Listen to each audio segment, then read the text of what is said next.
අයිබෝන් දරුවනේ අපි සාකච්ඡා කරමින් ඉන්නේ මයි දරුවන්ගේ ඒ කියන්නේ 11 වසරේ අපේ දූ දරුවන්ගේ සාහිත්‍ය පාඩම් මාලාව.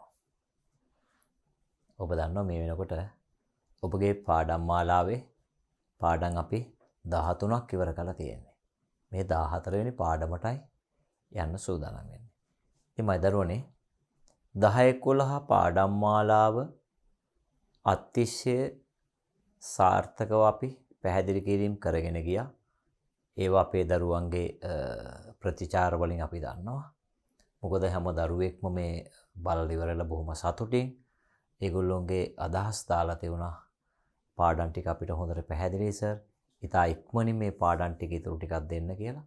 ඉතින් ඔබට ඉතා ඉක්මනින් මේ පාඩම් ටික මේ දෙන්න තමයි සූදානම. හැබැයි ඉතින් ඉක්මනින් දුන්නා කියලා වේගෙන් පාඩම කියා දීලා වැඩක් නැහැ. ඒ නිසා අපි ඒකට අදාළ සියලු පරිසරයන් එකතු කරලා තමයි පාඩම් පැහැදිලි කරන්නේ. පෙළ පොතට තියෙන පාඩම ඒ පාඩම සම්පූර්ණ පැහැදිලි කිරීම කරගෙන යන්නේ. එතකොට ඔබට ඒකෙන් අහන ඕනම ප්‍රශ්නයකට උත්තර ලියන්න පුළුවන් නේද?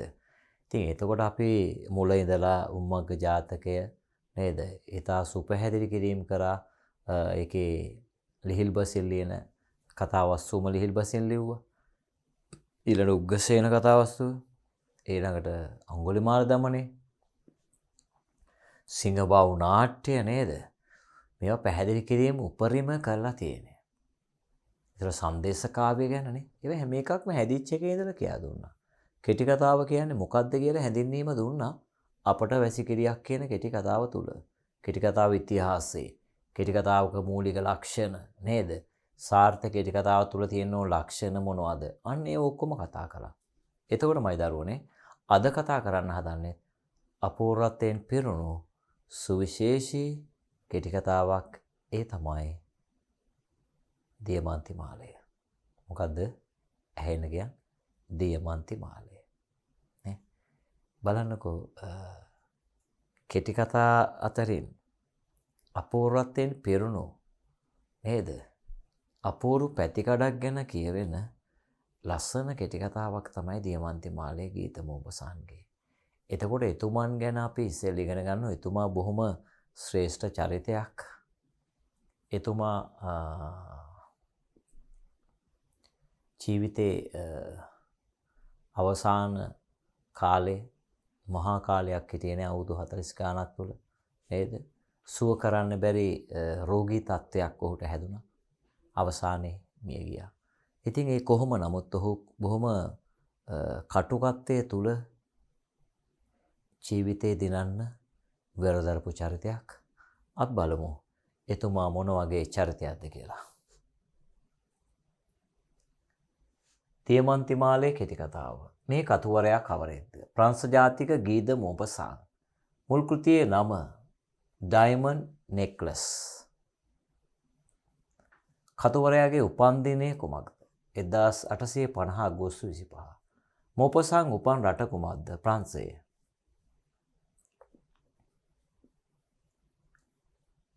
බලන්න. කතුවරයා පිළිබඳ කෙටි විස්තරයක් ලියන්න. ඔහු විසින් රචිත කෙටි කතා ගණන 300කි. නවකතා ගණන 9කි. ප්‍රථම වරට සාහිත්‍යකරුවෙකු ලෙස පසිඳු වූයේ ඉටිබෝලේ නම් කෙටි කතාවෙනි. ඔහු කවියෙකු ලෙසද ප්‍රකටය. මෝපසාන්ගේ කෙටි කතා කෘති කිහිපයක් නම් කරන්න. නූල් කෑල්ල, වන්දිගේ වීම, රූසප්පුව, ප්‍රීතිමත් පවුලක්. ඔයි අපි එයා ලියපු ග්‍රන්ථ සහ එයා පිළිබඳ පුංචි සටහනක් ඔය ආරම්භ කරේ. එයාගේ කෙටි කතා මොනවද? එයාගේ උපත ඒ වගේ. ඒතකොට දැන් අපි කතා කරන්නේ ඉපදිච්ච දවසේ ඉඳලා දැන් එයා ගැන කතා කරන්න තමයි මේ හදන්නේ.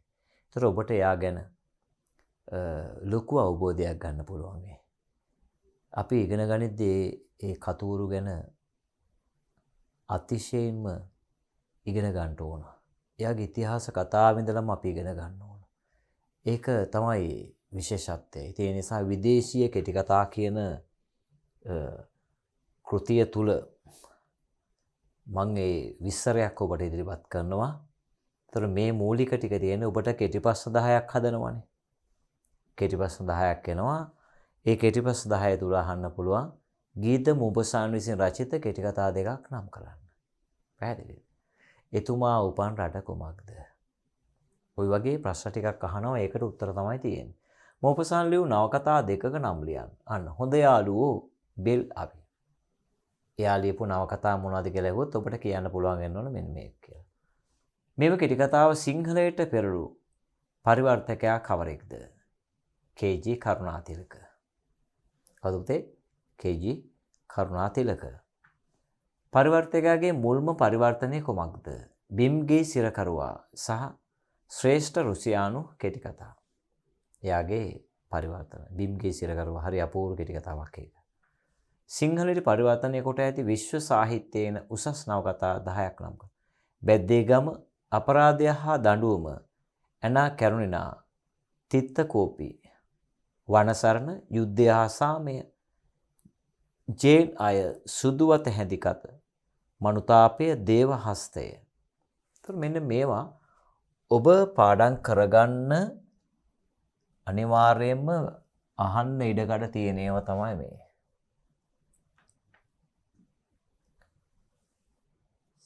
එයාගේ නවකතා. ඊට පස්සේ මේකේ පරිවර්තකයා. ඊට පස්සේ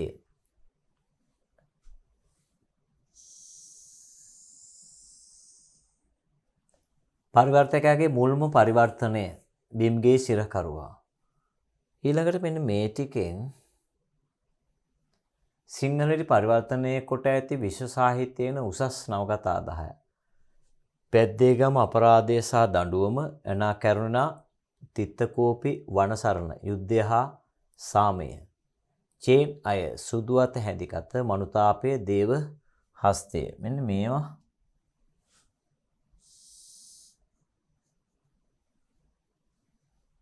යුද්ධය හා සාමය, වනසරණ, ඇනා කැරුණිනා. right. මතකේ තියාගන්න ඕනේ ඒවා. ගීත මුපසාන් ප්‍රංශ 1850 893. බලන්න එතකොට ලොකු කාලයක් ඔහු ජීවත් වෙලා නැහැ. නේ? ඔහු ජීවත් වෙලා නැහැ. ලොකු කාලයක් ජීවත් වෙලා නැහැ, අවුරුදු 42ක් වගේ. එතකොට බලන්න ඒ කාලය තුල මහා කාලයක් ජීවත් වෙලා නැහැ. කොහොම හරි එයා ලොකු සේවයක් සාහිත්‍යයට කළා මේ ලෝකෙන් සමුගෙන තියෙනවා. අපි බලමු එතුමා මොන වගේ ගමනක් ඇවිල්ලාද මේ කෙටි කතා කලාවට ප්‍රවිෂ්ඨ වුණේ කියලා. බලන්න. ලෝක ප්‍රකට කෙටි කතා කරුවන් අතර මෝපසාන්ට හිමි වුණේ අද්විතීය ස්ථානයකි. වර්ෂ 1850 අගෝස්තු මාස 5 වෙනිදා උපත ලද පැරිසියේ තරවුකාරයෙකුගේ පුතෙකි. අන්න. මෙයා පැරිසියේ තරවුකාරයෙක්ගේ පුතෙක්.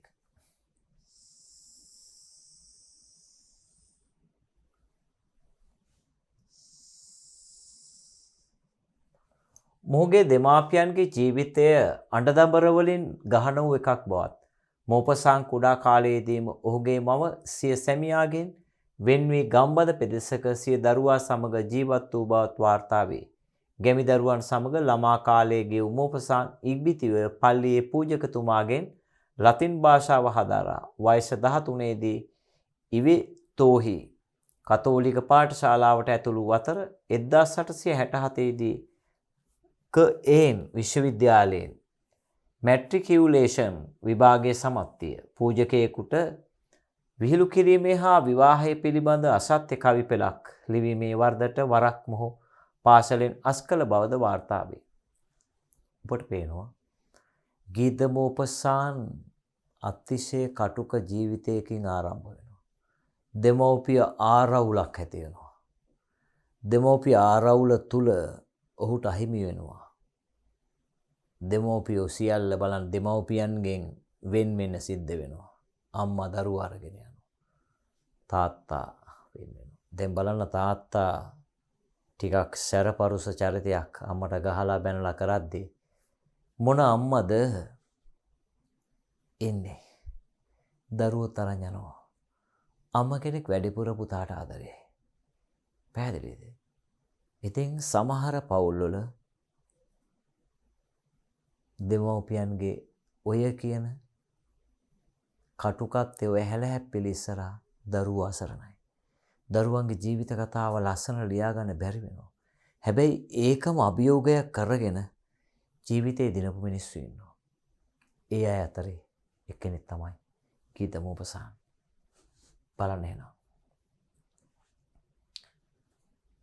ඔහුට හිරේ විලංගුවේ වැඩි යන්නත් සිද්ධ වෙනවා. ඒ තමයි මොකද්ද මේ? පූජකයෙකුට විහිළු කරනවා.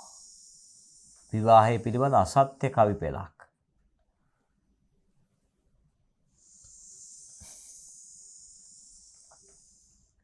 හරිද? ඒ කියන්නේ මේ තුල ඔහුට ඉස්කෝලෙන් ඉවත් වෙන කාලයකට සිරේ විලංගුවේ වැටෙන්නේ නැහැ. මේ කතාව තුල ළමා කාලේ වෙන දේවල් ළමයින්ගේ අතින් වැරදි වෙනවා නේ. ළමයි කියන්නේ ඒකට. ඉතින් ළමෙක් වැරද්ද කරොත් අපි ඒකට සමාව දීලා ඔහුව ආයහමග ගැනීම තමයි ගුරුවරයාගේ කාර්යභාරය. ඕනෑතරම් දරුවෝ වැරදි කරනවා. ඒ වැරදි කරන දරුවන්ට ආදරණීය ආමන්ත්‍රණයක් කළා හදවත හැදුවොත් ඔහු කවදාවත් වැරදි කරන්නේ නැහැ. ඔහු දඩබ්බර විදියට ඔහුට ගහලා තලා පෙරලා ඔහු හදන්න ගියොත් හදන්න හම්බෙන්නේ නැහැ. ඒ නිසා ගුරුවරයාගේ කාර්යභාරය හරියට කළ යුතුයි. එහෙම නැතුනොත් මේ දරුවෝ අනිවාර්යයෙන්ම නොමග ගියොත් ඒ සාපේ ගුරුවරයාට වදිනවා. පාසල් ජීවිතය අවසන් කොට නීතිය හදාරන්නට පටන්ගත් මෝපසන් 1870 දී ආරම්භ වූ ප්‍රංශ ජර්මානු යුද්ධය හේතු කොටගෙන නීතිය හැදෑරීම නතර කරන්නට සිදු වූ බැවින්ය. යුද්ධයට බැඳුනේ 1871 දී යුද සේවයෙන් නිදහස් වූ ඔහු මුහුදු කටයුතු පිළිබඳ අමාත්‍යාංශයට බැඳී ලිපිකරුවෙකු ලෙස සේවය කර ඇත. ලිපිකරු රැකියාව නිසා කාර්යාලීය සේවකයන්ගේ දෛනික ජීවිත පිළිබඳ බොහෝ අත්දැකීම් ලබා ගැනීමට මොහුට අවස්ථාව උදා වී. දැන් මෙයා නීති උපාධියට සූදානම් වෙනකොට ප්‍රංශයයි ජර්මනියයි දෙවන්ත යුද්ධයක් තියෙන අවුරුදු 200ක විතර. එල්සාස් සහ ලොරේන් කියන ප්‍රදේශ අත්පත් කර ගැනීම සඳහා ප්‍රංශයයි ජර්මනියයි අතර ගැටුමක් තියෙනවා. ඔබ දන්නවා ලෝක යුද්ධ කාලේ පළවෙනි ලෝක යුද්ධය ඇති වෙන්න 1918 කාලයට පෙර 800 මේ 70 ගණන් වල ප්‍රංශයයි ජර්මනියයි අතර යුද්ධය නිමා වෙන එල්සාස් ලොරේන් කියන ප්‍රදේශ ජර්මනිය අත්පත් කරගන්නවා. ප්‍රංශයට අයිති ප්‍රදේශ. ඒතර මෙන්න මේ යුද්ධය තියෙනකොට රටක අපිට අපේ ගමන යන්න ටිකක් අමාරුයි නේ. ඔබ දන්නවනේ ලංකාවේ යුද්ධයක් තියෙන කාලෙදී අපිට එළියට බහින්න බයයි නේ. Taman ජීවත් වන රටේ යුද්ධයක් තියෙනවා නම් ආරවුල් නම් කැරලි කෝලහල නම් පාරේ වැහැලා යන්න අමාරුයි. එතකොට එවැනි අවස්ථාවක අපේ අරමුණු සියල්ල ගලක හැපුණු වීදුරු පාත්‍රයක් මෙන් කුඩු පට්ටම් වෙලා යනවා. ඒ වගේ ගීතමෝපසාන්ගේ අරමුණක් තිබුණා නීතිය හදාරන්න. ඒ සියල්ල උහුට නැති වෙලා යනවා මේ යුදමය වාතාවරණය හරහා. ප්‍රංශය සහ ජර්මනිය ඔබ දන්නවා දෙවන්ත වෛරක්කාරයෝ ඒ ලෝක යුද්ධ කාලෙදී. දැන් නම් ඒගොල්ලෝ හැමෝම ලෝකයේ මේ වෙනකොට සමාදානව ඉන්නෝ ඒ යටින් පොඩ්ඩක් සීතල යුද්ධ යම් ප්‍රමාණයක් යනවා ඒ රටවල් අතරේ. බලන්න එතකොට. අන්න එහෙනම් මේ 871 දී යුද සේවයෙන් නිදහස් වූ ඔහු. ඒතර මොහු මේකේ යුද බටේක් විදියට ඉන්නවා 871. බලන්න. යුද බටේක් වෙලා ඉතල ඒකේ යුද සේවයෙන් ඈත් වෙලා. අවසානයේ ලේඛන කලාවට එනවා. ඔබ දන්නවා රුසියානු ජාතික ප්‍රකට ලේඛකයෙක් තමයි ඇන්ටන් චෙකෝව්. ඇන්ටන් චෙකෝව් වෘත්තීය දන්ත වෛද්‍යවරයෙක්. ඔහු වෘත්තීය දන්ත වෛද්‍යවරයෙක්. ගෙදර පාරිසරික ඒ කියන්නේ ගෙදර පරිසරයේ බෙහෙවින්ම කටුක නිසා සමාජිකයන් වැඩි නිසා ඔහු බොහොම අමාරුවෙන් මේ ගමන ගිහිල්ලා ඩිස්පෙන්සරියක් එහෙම ටැගන් රොක් වල තියෙනවා. අවසානයේ චෙරිවත්ත නාට්‍යයේ ලෝක ප්‍රකට චරිතයක් බවට පත් වෙනවා ඇන්ටන් චෙකෝව්. අවසානයේ වෘත්තීන් දන්ත වෛද්‍යවරයෙක් වෙච්ච ඔහු ලෝක ප්‍රකට සාහිත්‍යකරුවෙක් බවට පත් වෙනවා. බලන්න එතකොට සාහිත්‍යය කියන්නේ ලෝකයේ දිනන්න පුළුවන් අවියක්. ඒ නිසා අපි මේක හරියට පාවිච්චි කරොත් අපිට විශ්වීය වශයෙන් ගෞරව ආදරයට පාත්‍ර වෙන්න පුළුවන් සුවිශේෂී පාරක් මේක. පැහැදිලිද? බලන්න. මෝපසං තම සීයා කෙනෙකු ප්‍රංසයේ මහා ගත්කරු ලෙස ප්‍රකට ගුස්ටාව් ෆ්ලෝබෙයාගේ පාසෙවෙනේ සාහිත්‍ය නිර්මාණය ප්‍රගුණ කර තිබේ. අන්න පුතේ. ඔහු ඉගෙන ගන්නවා ශ්‍රේෂ්ඨ චරිතයක් එක්ක. පැහැදිලිද? කවුද? ඒ තමයි බලන්න මෝපසාන් තම සීයා කෙනෙකු ප්‍රංසයේ මහා ගත්කරු ලෙස සැලක. ගුස්ටාව් ෆ්ලෝබෙයාගේ පාසෙවනේ සාහිත්‍ය නිර්මාණය ප්‍රගුණ කර තිබේ. මතක තියාගන්න. ගුස්ටාව් ෆ්ලෝබෙයා මෙයාගේ යටතේ තමයි මේ සාහිත්‍ය හැදෑරීම යන්නේ. මෝපසාන්ට ශිෂ්‍යයෙකු ලෙස සැලකූ ෆ්ලෝබෙයා ඔහු ලියූ සෑම ලියවිල්ලක්ම උනන්දුවෙන් පරීක්ෂා කර උපදෙස් දුන් අතර තමාට ආවේනික ශෛලියක් ගොඩනගා ගන්නා අතුරු කිසිවක් පළ කිරීමට අවසර දී නැත. අන්න හොඳ චරිතයක්. අඩුපාඩු හැදෙනකන් එතෙන්ට අවතිරණ වීම තහනම් කරනවා. කොච්චර හොඳයිද? ප්‍රැක්ටිස් කළා හරි දේ කරනකන් එයාට අවස්ථාව දෙනවා. එයාට ප්‍රැක්ටිස් කරන අවස්ථාව තියෙනවා. අඩුපාඩු තියෙනකන් ඒකට දාන්න බෑ. පැහැදිලිද? අඩුපාඩු සම්පූර්ණ වුණාට පස්සේ තමයි මේ වැඩේ අපි ඔබ ගමනට ඒ පාරට දාන්නේ. එතකම් පාරට දාන්නේ නැහැ කියලා කියනවා. ඒක හොඳ මඟ පෙන්වන්නේ විශේෂත්වයක්. නැත්තම් නෑ රයිට් ඔයා හොඳයි ලියන්න. එතකොට මොකද වෙන්නේ? එහෙම වුණා නම් ප්‍රකට චරිතයක් වෙන්න බැරි වෙනවා. අඩුපාඩු සියල්ල හදාගෙන හරි පාරට වැටුණොත් ලස්සනට ගමන යන්න පුළුවන්. අන්න එහෙනම් අපිට හොඳ මඟ පෙන්වන්නේ කින්න ඕන. නේද පුතේ? අපිට හොඳ මඟ පෙන්වන්නේ කින්න ඕන.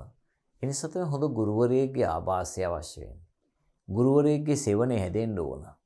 හොඳ ගුරුවරයෙක්ගේ සෙවණේ හැදෙන ශිෂ්‍යයෙක් හොඳ මාර්ගයේ යනවාමයි. ඒක කවදාවත් වළක්වන්න බෑ. හැබැයි ඒ භූමිකාවෙන් ඈත් වෙච්ච ගුරුවරයෙක් ගාව ඉඳගෙන ඉගෙන ගත්තොත් ඔබගේ ජීවන ගමන ජීවිත කතාව ලස්සන ලියා ගන්න බැරි වෙනවා. බලන්න. ෆ්ලෝබෙයාගේ ඇසුර නිසා මෝපසාන්ට එකල සිටි එමිල් සෝලා, ඇල්ෆෝන් දෝදේ, ඉවාන් තුර්ගෙනෙව්, එඩ්මෝන් ගොන්කෝර් යන ශ්‍රේෂ්ඨ ලේඛකයන් දැන හඳුනා ගැනීමේ වරප්‍රසාද හිමි වී තිබේ. බලන්න. යමෙකුට හොඳ කෙනෙක් ඇසුරු කරන්න ලැබුණොත් එයත් එක්ක හම්බ වෙන අය නේද? පණ්ඩිතානංච සේවනා අසේවනාච බාලානා. හරිද? අපේ ජීවිතය අනිවාර්යයෙන්ම අපි සේවනයේ අපි සේවයේ කිරීමේදී අපි ජීවත් වීමේදී අපිට වැදගත් අය තමයි අපි ආශ්‍රය කරන්නේ. ඒ ඇසුරත් එක්ක පුතේ අපිට අපේ ගමන සාර්ථක වෙනවා. අපේ පරිසරය තුල ඉන්නේ හොඳ අය නම් අපි හොඳ වෙනවා. නේ? අපේ පරිසරය තුල නරකයි හිටියොත් අපි නරක වෙනවා. නේ? ඒ නිසා හොඳ ඇසුරක් තියුණොත් නරක කෙනෙකුත් ලස්සන වෙනවා. සල්සපුනා නිල්මානෙල් කුමුදු සමන් මල් අතරේ කිඩාරම් මලේ පවා සුවඳ දිග හැරේ. සල්සපුනා නිල්මානෙල් කුමුදු සමන් මල් අතරේ කිඩාරම් මලේ.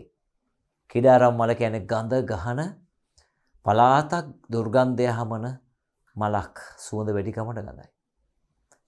ඒතර ඒකේ සියලුම දුර්ගන්ධය නැති වෙලා යනවා අර සුවඳ මල් වට කරගත්තාම. හොඳ මිනිස්සු ඇසුරේදී නරක මිනිහත් හොඳ වෙනවලු.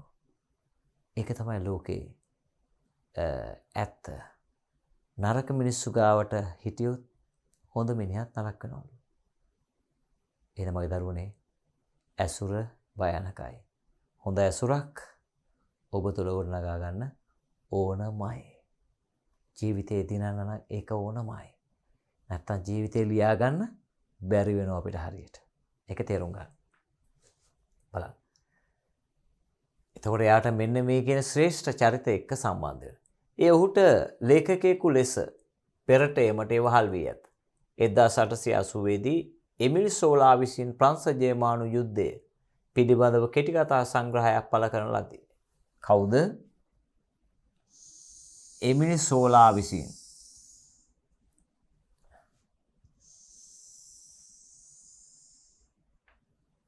මේ කෙටි කතා සංග්‍රහයට මොපසාන්ගේ තෙල් බෝලේ අන්න හොඳ එකක්. නැමැති කෙටි කතාවද ඇතුළත් කර තිබේ. මෙය මොහුගේ මුලින්ම පළ වූ කෙටි කතාව ලෙස සැලකේ. ඒ කෙටි කතාවට පාඨකයාගේ නොමද ප්‍රතිචාරය හිමි විය. ශ්‍රේෂ්ඨ ගණයේ ලේඛකයෙකු ප්‍රංශයේ බිහි වී ඇතැයි විචාරකයන් පැවසූ අතර ඒ ඔස්සේ මොපසාන් කීර්තිමත් රචකයෙකු ලෙස පෙරමම් බැලුවේය. 1891 දී ස්නායුගත දුර්වලතාවයකින් බෙලහීන වන තෙක්ම මොහු නිර්මාණකරණයේ නියැලී ඇත. සුව කළ නොහැකි සමාජ රෝගයක් වැළඳීමෙන් බොහෝ දුක් විඳී මේ ශ්‍රේෂ්ඨ ලේඛකයා ජීවිතයේ අවසාන කාලයේදී උමතු තත්ත්වයට පත් වී තිබේ.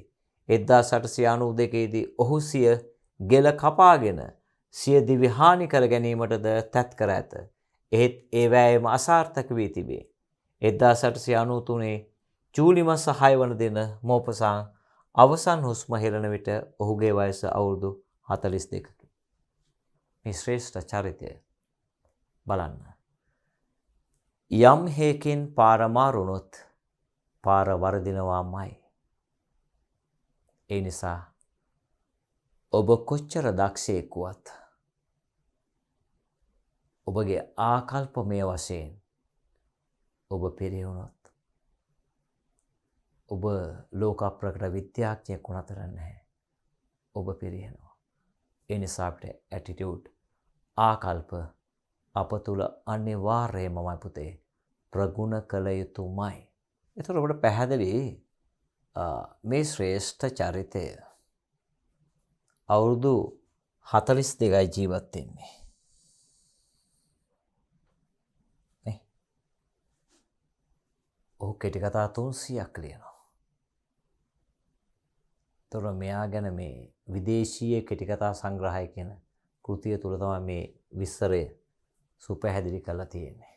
මම ඔබට මේ ඒකෙන් තමයි මේ පැහැදිලි කිරීම කරගෙන යන්නේ. එතුමා ගැන මේ විවරණය ওই විදියට විග්‍රහ කරලා තියෙනවා. බලන්න එතකොට.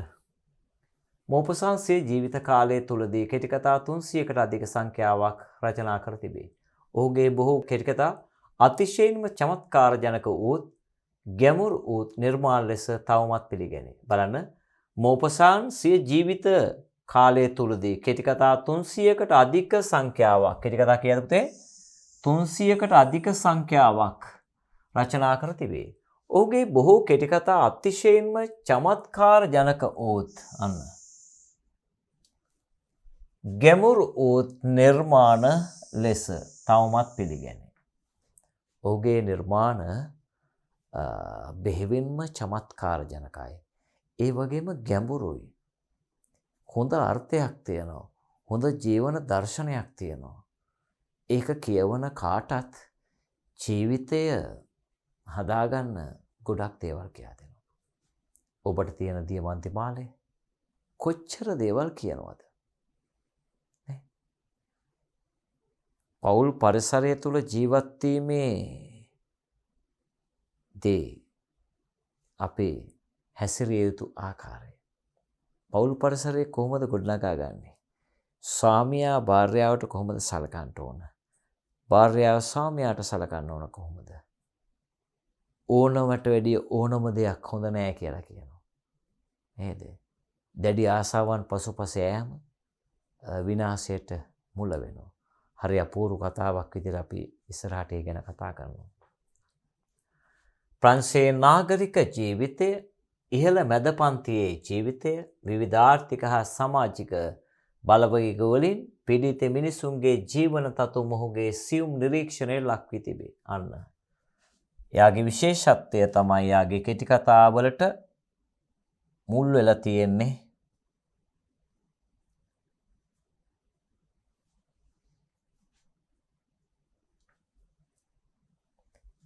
ප්‍රංශයේ නාගරික ජීවිතය ඉහළ මධ්‍යම පාන්තිකය නේද? මැද පන්තිය කියන්නේ මධ්‍යම පාන්තියේ ජීවිතය. විවිධ ආර්ථික හා සමාජික බලවේග වලින් පීඩිත මිනිසුන්ගේ ජීවන තතු මොහුගේ සියුම් නිරීක්ෂණයට ලක් වී තිබේ. අන්න මේ සමාජයේ අහිංසක මිනිසුන් පිළිබඳ සානුකම්පිත දෘෂ්ටියක් හෙළලා නිර්මාණකරණයට ආපු චරිතයක් ගිදමුපසාන. ඒ මිනිස්සු කෙරෙහි බොහොම අපූර්වට දැක්කා. ඒගොල්ලොන්ගේ ජීවිතයට බැස්සා. ඒ චරිතවල ස්වභාවය හඳුනගත්තා. යටිසිත හඳුනගත්තා. ගූඪ චෛතසිකය හඳුනගත්තා. ඒ හඳුනා ගැනීම තුළ තමයි ඔහු ඒ අය පිළිබඳ කෙටි කතාවට මූලික කරගත්තේ ඒ විවරණයන්. මෝපසාන්ගේ කෙටි කතාවල මුඛ්‍ය ලක්ෂණය වන්නේ සමවිතම කිසියම් කරුණක් අනාවරණය කිරීමය. ගීද මෝපසාන්ගේ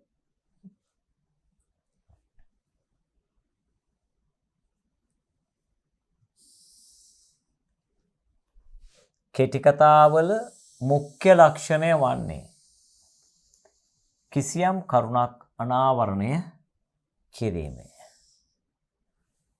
ඒකයි විශේෂත්වය. ඔබ දන්නව බණ කතා පොත් සද්ධර්ම රත්නාවලිය ඇතුළුනේ ජාතක පොත මේ. ඒ හැම එකකින්ම ජීවිතය ලස්සන කරගන්න, උභයාර්ථ සාධනයට එළොමෙලෝ ජීවිතේ සාක්ෂාත් කරගන්නට නේ අවශ්‍ය උපදේශ සමුදායක් ඒ සාහිත්‍යය තුළ තියෙනවා. එතකොට අර මාර්ටින් වික්‍රමසිංහ සූරීන් කිව්වා වගේ එයා කියන්නේ මේ ලංකාවේ තිබිච්ච මේ පැරණි ගද්‍ය කෘති කතා කලාව, පැරණි කතා කලාව යුරෝපයට ගිහිල්ලා ඒගොල්ලෝ කියවලා ඒගොල්ලෝ නිර්මාණය කරා කියලා. අන්න ඒ බලද්දි මේ කතා ටිකක් එයාගේ ඒවත් එක්ක සම්බන්ධ වෙන්න පුළුවන් වගේ වෙනවා. ඇයි? යම්කිසි කාරණාවක් අර උපදේශයක් ආදර්ශයක් ප්‍රකට කිරීම තමයි මෙයාගේ කතා කලාවේ මුඛ්‍ය අරමුණ වෙලා තියෙන්නේ. මුඛ්‍ය ලක්ෂණය. ඒ ප්‍රබලව වේගවත් අනාවරණය කිරීම ඔහුගේ ශෛලියයි. අන්න විශේෂත්වය. ඒක ප්‍රබලව ඉදිරිපත් කරනවා. ඒ විතරක් නෙවෙයි ඔහුගේ ශෛලිය තමයි මොකද පුතේ? වේගවත් අනාවරණය කිරීම ඔහුගේ ශෛලිය. ප්‍රබලව වේගවත් අනාවරණය. කෙටි කතාවක් කියන්නේ සාමාන්‍ය තින්. තා ඉක්මන ඉවර වෙන්න එපා. ඒ නිසා ඒක බොහොම ඉක්මනින් ඒ කතාව අනාවරණය කරනවා. මොහුගේ කතාවල මුලැමැද අග යන ත්‍රිවිධ අවස්ථා පැහැදිලිව දැකගත හැකියි. කතා කලාව වගේ මේ මුලැමැද අග තියෙනවා. සෑම කතාවක්ම පාහේ අවසාන වන්නේ පාඨකයා සිතූ දෙයට වඩා විරුද්ධ දෙයකින් කතාවේ රසයක් ගැඹුරක් ත්‍රිවර කරමින්. තව එකක් තියෙනවා. තව විශේෂ අවස්ථාවක් තමයි කතාවක පාඨකයා හිතන පැත්ත නෙවෙයි වෙන්නේ. නොසිතන පැත්තක් ඒ තුල එනවා. ඒක තමයි විශේෂත්වය. එන ගීතමෝපසාන්ගේ කතා කලාවේ දෙකිය හැකි විශේෂත්වයක් තමයි මොකද්ද පුතේ?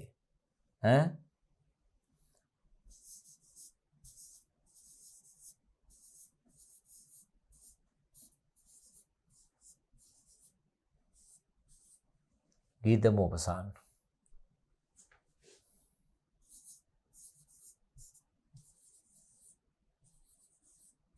කතා කලාවේ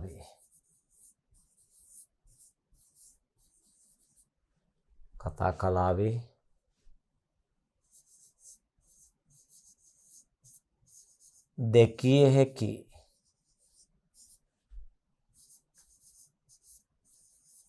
සුවිශේෂ තාව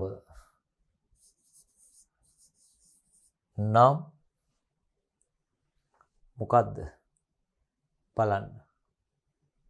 සෑම කතාවක්ම බලන්න. පාහේ අවසාන වන්නේ පාඨකයා සිතූ දෙයට වඩා විරුද්ධ දෙයකින් කතාවේ රසයත් ගැඹුරත් තීව්‍ර කරමිනි. පේනවද? ඒතර මෙන්න මේ ලක්ෂණය තමයි විශේෂත්වය. මොකද්ද මේ කියන්නේ? කතාවක් පාඨකයාට හිතන පැත්ත නෙවෙයි අනිත් පැත්ත ගෙන දීම.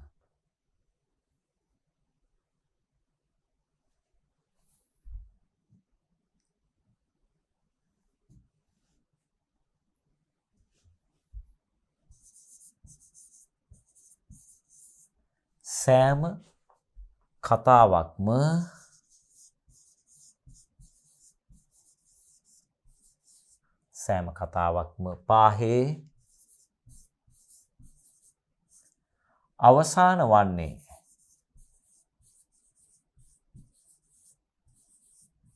අවසාන වන්නේ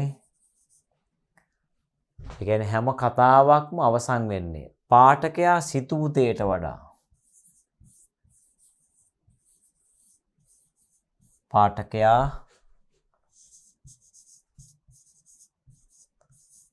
සිතූ දෙයට වඩා විරුද්ධ දෙයකින්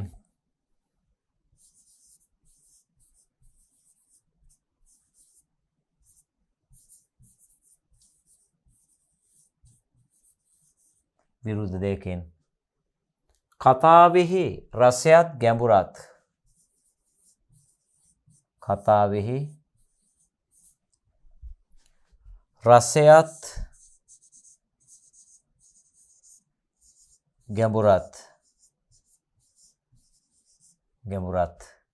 තීව්‍ර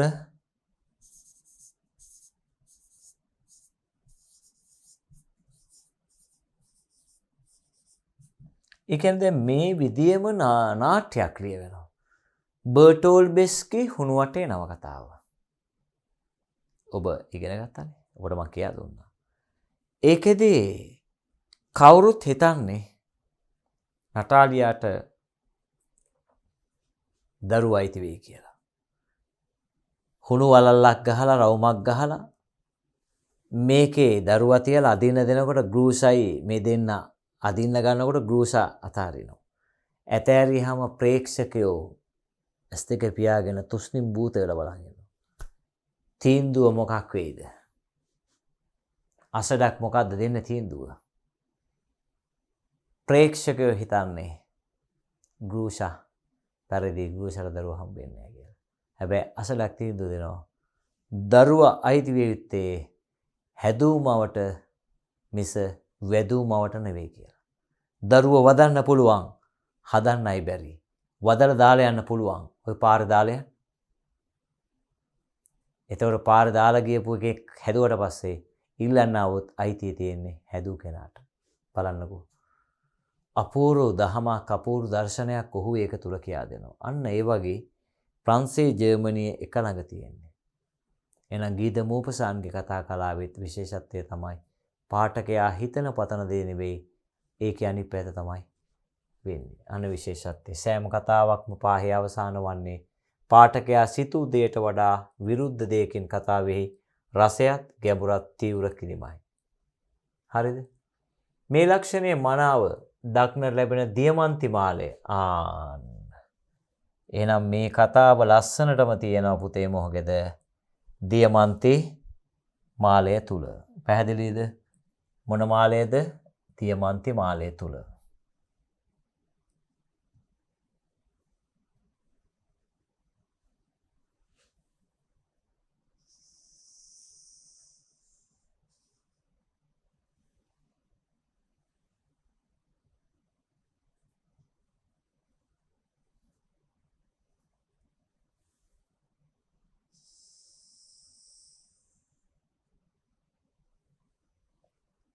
ලණු කෑල්ල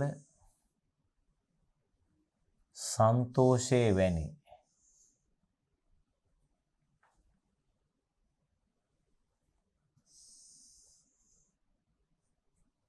කෙටි කතා මෙරට පාඨකයන් අතර බෙහෙවින් ජනප්‍රිය කතා පමණක් නොව බොහෝ සිංහල කෙටි කතා රචකයන්ගේ නිර්මාණ සඳහා බලපෑ රචනා ලෙසද හැඳින්විය හැකිය.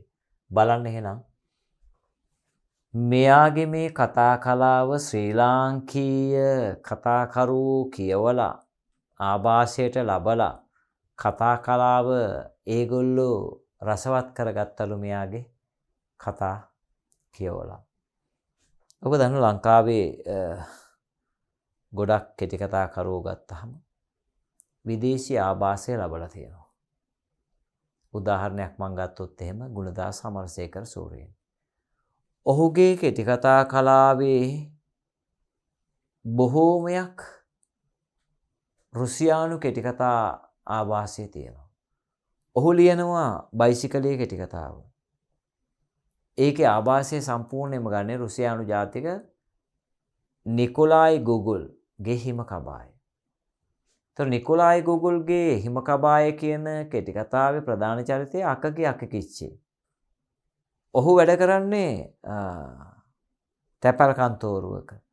පාරිතෝෂිත ආදායම වැඩි වෙන ඔහුගේ අරමුණක් තියෙනවා අදිස්ථානයක් ආසාවක් තියෙන හිම කබායක් ගන්න.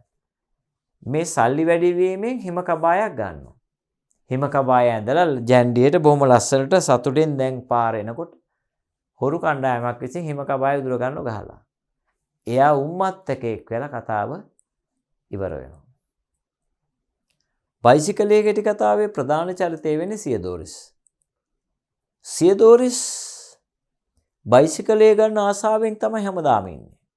දරුවා අතේ තියාගෙනත් කියන අන රූම් ගාලා වංගුවක් ගත්තා කියලා බයිසිකලේ ගැන සිතුවිලි තියෙනවා. ඔහු රබර් කිරි කපන්නෙක්. ඒතකොට රබර් කිරි මිල ඉහළ යනවා එක දවසකදී. බලන්න අරගේ පාරිතෝෂික ආදායම වැඩි වෙන මේකේ රබර් කිරි මිල ඉහළ යනවා. බයිසිකලයක් ගන්නවා. සතුටෙන් මේක පිහිදල කරලා තියාගන්න එක තැනකදී පාරයි නවත්තලා යන ලොරි කාර්යයක් හප්පලා මේක කුඩු පට්ටම් කරලා දානවා. අන්න ඔහු බේබද්දෙක් බවට පත් වෙනවා. අරයා උන්මත්තෙක් බවට පත් වෙනවා. මෙයා බේබද්දෙක් බවට පත් වෙලා ජීවිතේ විනාශ කරගන්නවා. මේකේ අනිත්‍යතාවය ප්‍රකට කරන අතරේ අරක දේවවරම් වාදය පැහැදිලි කිරීම කරනවා. එතකොට ඇන්ටන් චෙකෝව්ගේ චෙරිවත්ත නාට්‍ය පාදක කරගෙන මාටි වික්‍රමසිංහ සූරීන් ඒකේ ආభాසය අරගෙන ගම්පෙරළිය ලියනවා. ගම්පෙරළිය පැහැදිලිද? එතකොට රතුමල කියන කෙටි කතාව රතුරෝස මල කියලා ගුණදාස අමරසේකර පැහැදිලි කරනවා. ඒක තමයි එන්නේ.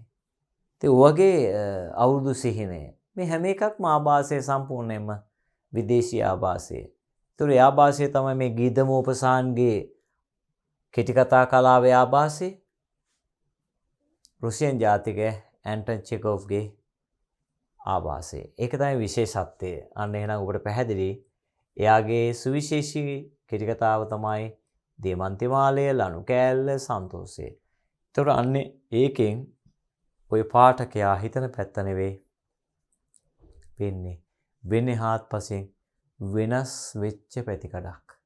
ඒක තමයි දේමන්තිමාලයේ විශේෂත්වය. අපි හිතන්නේ වෙන එකක් වෙන්නේ වෙන දෙයක්.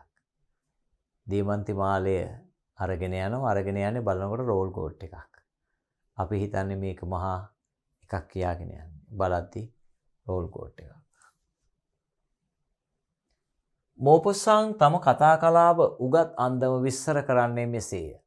මේ විස්තරයේ එක් අතකින් ඔහුගේ කතා කලාවේ සුවිශේෂත්වය ප්‍රකට කරන අතර අනෙක් අතින් එය නිර්මාණකරණයට අවතීර්ණ වන්නට වැදගත් ගෘහෝපදේශයක්ද වේ. මා කතා කලාව උගත් සැටි වන බලන්න.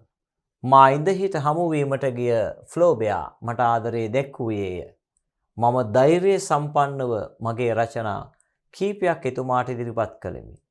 කරුණාවන්තව ඒ රචනා කියවූ ඔහු මට මෙසේ කීවේ. ඔබට කිසියම් හැකියාවක් ඇතිවේ දැයි මා දන්නේ නැහැ. මට දුන් ලිපි වලින් ඔබේ කිසියම් බුද්ධියක් ඇති බව නම් පේනවා.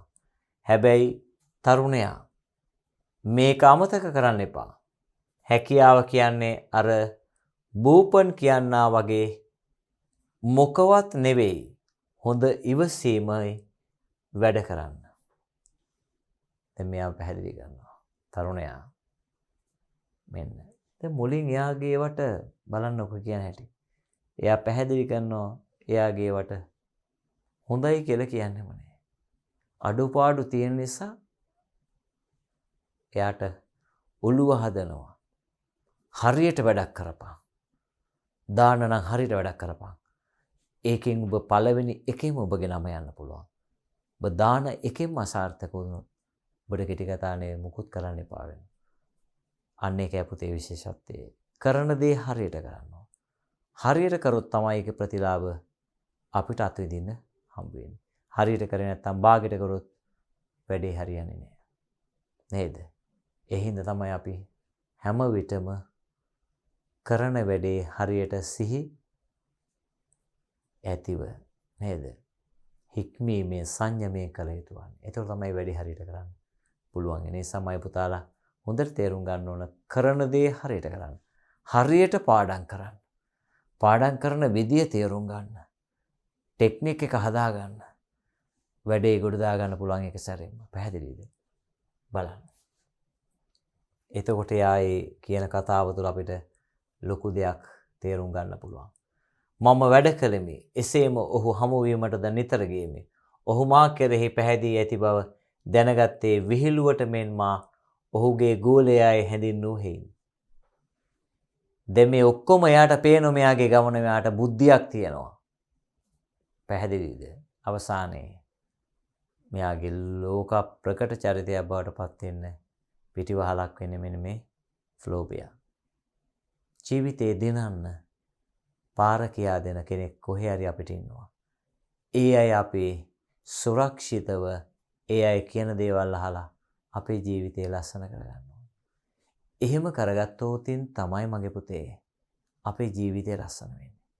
අපිට ඕන දේ කරලා අපේ ජීවිතය ලස්සන කරගන්න බෑ. ඒක හොඳට මතක තියාගන්න ඕන. පැහැදිලිද? බලන්න එතකොට. ඒ නිසා මෙන්න මේ කොටස ඔබ හොඳටම කියවන්න. බලන්න මේකේ මම ආයිසරයක් ඔබට මතක් කරන බලන්න. මා ඉඳහිට හමු වීමට ගියේ ෆ්ලෝබියා මට ආදරය දැක්වුවේ. මම ධෛර්ය සම්පන්නව මගේ රචනා කීපයක් එතුමාට ඉදිරිපත් කළෙමි. බොහොම ධෛර්යයෙන් යුතුව මේව ඉදිරිපත් කළා. ඒ වුණාට බලන්න. කරුණාවන්ත වේ රචනා කියවූ ඔහු අන්න එතනින් පැහැදෙනවා. කරුණාවන්තව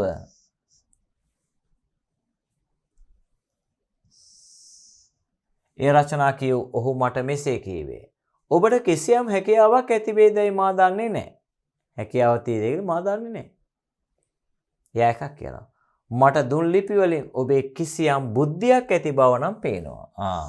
බුද්ධියක් තියෙනවා කියන්නේ වැඩක් කරන්න පුළුවන්. හැබැයි තරුණයා මේක අමතක කරන්න එපා. හැකියාව කියන්නේ අර බූපන් කියනා වගේ මොකවත් නෙවෙයි. හොඳ ඉවසීමයි වැඩ කරන්න. අන්න එහෙනම් අපේ ගාව තියෙන්න ඕන මොකද්ද පුතේ? හොඳ ඉවසීම තමයි තියෙන්න ඕන වැඩ කරන්න. පැහැදිලිද? ඉවසීම හික්මීම මේ කතා දෙක ඔබ තුල තියෙනවා මේ ලක්ෂණ දෙක ඔබගේ ජීවිතය අනිවාර්යයෙන්ම ලස්සන වෙනවා. බලන්න. අවුරුදු ගණනක් තිස්සේ මම කවි ලියවෙමි. කෙටි කතන්දර ලියවෙමි. කෙටි නවකතා ලියවෙමි. වෙන එකක් තබා කබල් නාට්‍යද ලියවෙමි. මේ එකක්වත් අද නැත. ඒ හැම එකක්ම කියවූ ගුරුතුමා ඊළඟ ඉරුදින රෑ කෑම් වේලාවේදී දිගින් දිගට කළ ගුණ දෝෂ විවේචනය නිසා ඔහුගේ දීර්ඝ වූද ඉවසිලිවන්ත වූද ඒ අදහස් වලින් ගැබ් වී ඇති මූලධර්ම දෙක තුන ටිකින් ටික මා තුළ කාවැදී ගියේය. ඔබේ කිසියම් උත්පාදක ශක්තියක් ඇත්නම් ඔහු වර එක කියයි. ඒක පෙන්වන්න ඕනෑ. එහෙම එකක් නැත්නම් ඔබ ඇති කරගන්න ඕනේ. යමක් උත්පාදනය කිරීමේ ශක්්‍යතාවය. ඒ කියන්නේ යමක් නිර්මාණය කරගන්නට පුළුවන් හැකියාව තියෙනවා. උත්පාදන ශක්තිය. කෙනෙකුට තියෙන්න ඕන. ඒක අපේ નિરાයාසයෙන් එන්නේ නැහැ. පතපොත කියවපු දැනුමින් පරිචයෙන් තමයි අපිට එන්නේ. ඒ නිසා පොතපත කියවීම අපේ ජීවිතයේ හරසුන් තැන් හරවත් කරන්නට පුළුවන්.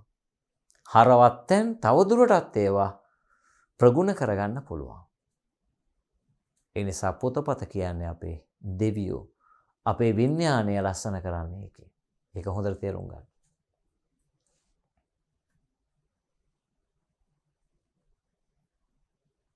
බලන්න එතකොට.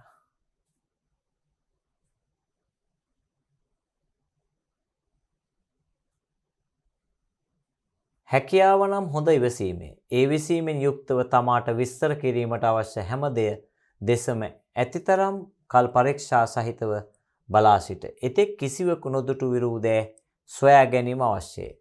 බලන්න දැන් එතන මේ මුලින්ම පැහැදිලි කරනවා මෙන්න මේ විදියට. මොකද්ද? ඉවසිලිවත්භාවය කෙනෙකු තුළ තියෙන්න ඕන. එහෙම නැති වුණොත් ඔහුට ඒ ගමන යන්න බැරි වෙනවලු නේද? ඒ නිසා ඉවසීම තමයි අපගේ ජීවිතේ මූලික අංගයක් කරගන්න ඕන. ඒකයි මේ කියන්නේ. බලන්න. ඒ ඉවසීමෙන් යුක්තව තමාට විස්තර කිරීමට අවශ්‍ය හැම දෙය දෙසම ඇතිතරම් කල් පරීක්ෂා සහිතව බලා සිට. එතෙක් කල කිසිවකු නොදුටු විරු දෑ සොයා ගැනීම අවශ්‍යයි.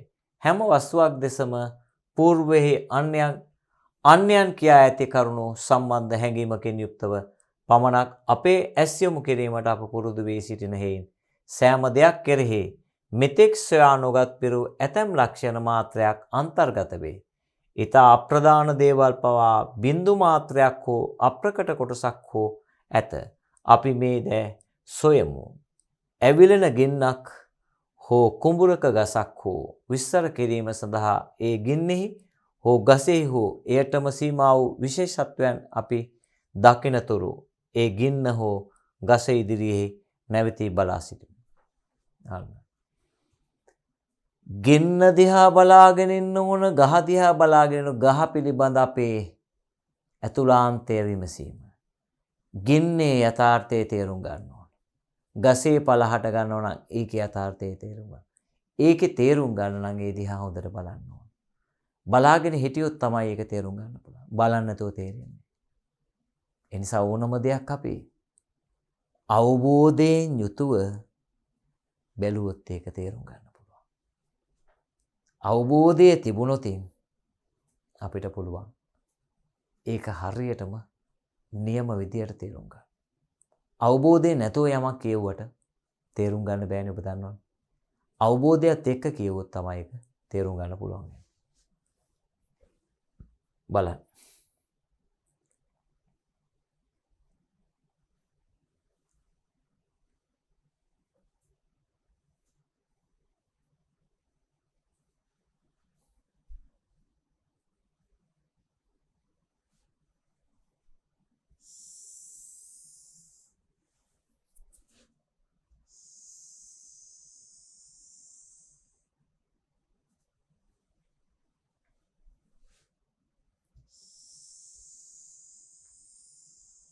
බලන්න. ඇවිලෙන ගින්නේ හෝ කුඹරක ගසක් හෝ විස්තර කිරීම සඳහා ඒ ගින්නෙහි හෝ ගසෙහි හෝ එයටම සීමා වූ විශේෂත්වයක් අපි දකිනතුරු ඒ ගින්න හෝ ගස ඉදිරියේ නැවතී බලා සිටිමු. අපිට ඒකේ විශේෂත්වයක් ලැබෙන තුරුවක් බලන්න ඕන. ඒ විශේෂත්වය අල්ලගත්තට පස්සේ තමයි අපි ඒක ඔස්සේ ගමන් කළා හරියටම ඒක තේරුම් ගන්න. පැහැදිලිම පුතාලා. ඔබ තේරුම් ගන්න හැම විටම යමක් විමර්ශනශීලීව විමසුම් ඇසෙන් බලන්න ඕන. එතකොට තමයි අපිට විශේෂතා පේන්නේ. එහෙම නැතුව හරසොන්ව විමසුම් ඇසින් නැතුව නිකන් බලාගෙන ඉවොත් අපිට ඒකේ දෙයක් තේරෙන්නේ නැහැ. දැන් කෙටි කතාවක් නව කතාවක් කියාගෙන යද්දි විමසුම් ඇසින් බැලුවොත් තමයි අතුලාන්තයේ තේරුම් ගන්න පුළුවන්. නැත්තම් නිකන් කියවගෙන යනවා. කෝෂගත අර්ථය විතරයි දන්නේ. මතු පිට අර්ථය විතරයි දන්නේ. එහෙනම් සුපරීක්ෂාකාරීව යමක් බලන්න ඕන. පැහැදිලිද? හරි බලන්න. කෙනෙකු අලුත් දෙයක් නිපදවීමෙහි සමතෙකු වනුයේ එසේය. මේ සත්‍යය ප්‍රකාශ කොට එනම් මේ මුළු මහත් ලෝකයේම සර්ව ප්‍රකාරයේ එක සමාන වැලිකැට දෙකක් මැස්සන් දෙදෙනෙකු අත් දෙකක් හෝ නාසා දෙකක් හෝ නොමැති බව ප්‍රකාශ කොට ඉක්බිති ඔහු මාලවා ඒ විස්තර කරවයි. කිසියම් සත්වයක් හෝ වස්තුවක් හෝ ඒ જાතියේ හෝ ඒ වර්ගයේ හෝ අනෙක් සියලු සත්වයන්ගෙන් හෝ ද්‍රව්‍යයන්ගෙන් හෝ වෙන්කොට තෝරා බේරා නිවැරදිසේ හඳුනාගත හැකි වන පරිද්දෙන් මා ඒ විස්තර කළ යුතුය. ඒ කියන්නේ යමක් දිහා සුපරීක්ෂාකාරීව බලලා ඒකේ සුවිශේෂතාව හඳුනා ගැනීමේ ශක්තිය අපිට තියෙනවා. ඔබ 11 ශ්‍රේණියේ දූ දරුවෙක් ඔබට දැන් ගුණදොස් දැකීමට හැකියාව යම් ප්‍රමාණයක් තියෙනවා. ව්‍යුත්පත්තිය තියෙන්න ඕන ටිකක්. ඇයි ඔබ මේ පතපොතින් ගන්න දැනුමේ හරියට ඒව ගත්තනම් ඔබට පුළුවන් යමක් නිශ්චය කරලා තේරුම් ගැනීමේ හැකියාව. මේ පෑන දුන්නාම මේ පෑන පිළිබඳ දිහා බලාගෙන මේකේ විශේෂතාවය ඔබට පේන්න ඕන. යම් පුද්ගලයෙක් දැක්කහම ඒ පුද්ගලයා කෙරෙහි අපිට විශේෂතාව හඳුනා ගැනීමේ හැකියාව තියෙනවා.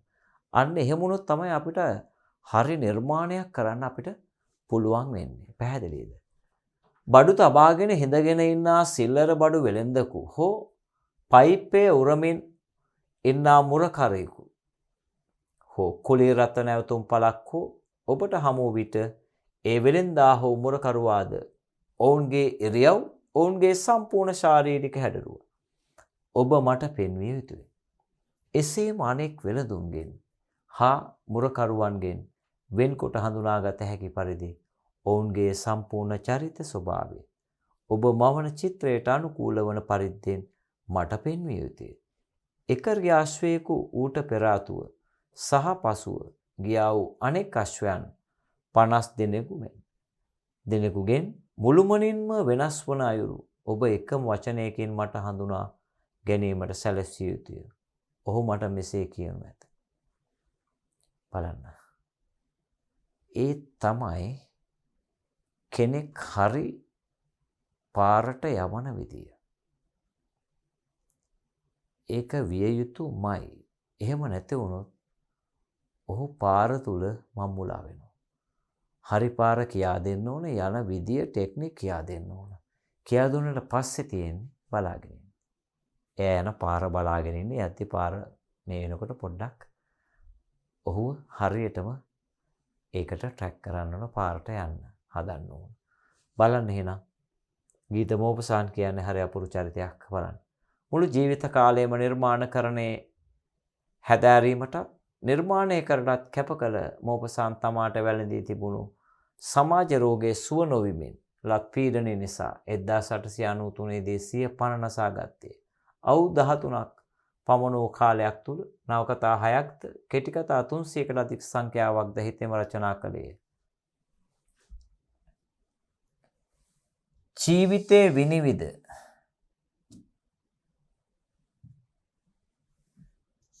ජීවිතේ විනිවිද දැකීමේ නුවණක් තිබූ මෝපසාන් ඉතා කුඩා සිද්ධියක පවතින සියුම් වූ සංකීර්ණ වූ අත්දැකීම් අපූර්ව රීතියකින් ප්‍රතිනිර්මාණය කළේය. අනපුතේ මෝපසාන් කියලා කියන්නේ අතිශය ශ්‍රේෂ්ඨ චරිතයක්. ඊටමත් කෙටි කාලකින් ජීවිතයෙන් සමුගත්තත් ඒ සමුගන්න කාලය තුල කළ මෙහෙවර කියලා නිම කරන්න බෑ. ඔහු සැබවින්ම දක්ෂයෙක්. ලෝක ප්‍රකට චරිතයක් වෙන්නේ අවුරුදු 42ක් වෙනකොට. ඒ හින්දා ඔබට එතුමාගෙන් ගන්න දේවල් ගොඩක් තියෙනවා. ඔබ එතුමා දිහා ගැඹුරින් බලන්න. එතකොට ඔබට පුළුවන් ඔබේ ජීවිතය හරියටම හරි විදියට ගත කරන්න. මම ඔබට එතන හිස්තනක් තියෙනවා. ඒ චරිතයේ දෙස ගැඹුරින් දකින්න. ඔබගේ ජීවිතය ගැඹුරින් දැක්කහා සමාන වේ කවදා හරි දවසක. ඔබගේ ජීවිතය ලස්සන විදියට ලියා ගන්න පුළුවන් ඒ එතුමාගේ ජීවිතේ හරි හැටි දැක්කොත්. එහෙනම් මගේ දරුවනේ අපි ඔය කතා කරේ ගීත මූපසාන් කියන ඒ විශ්වීය සුවිශේෂී චරිතය පිළිබඳ එතුමා ගැන ඔබට ලොකු අවබෝධයක් එන්නේ නැති එතුමාගෙන් ඔබේ ජීවිතේ හැඩගස්ස ගන්න දෙවන්ත දෙයක් ගන්න පුළුවන් වෙයි කියලා මම හිතනවා. ඉතින් මේ කොටස මම අදට මෙතනින් හමාර කරනවා. අපි එනවා ඔබගේ දියමන්ති මාලය කතාවස්සුව තුලින් කෙටි කතාව තුලින්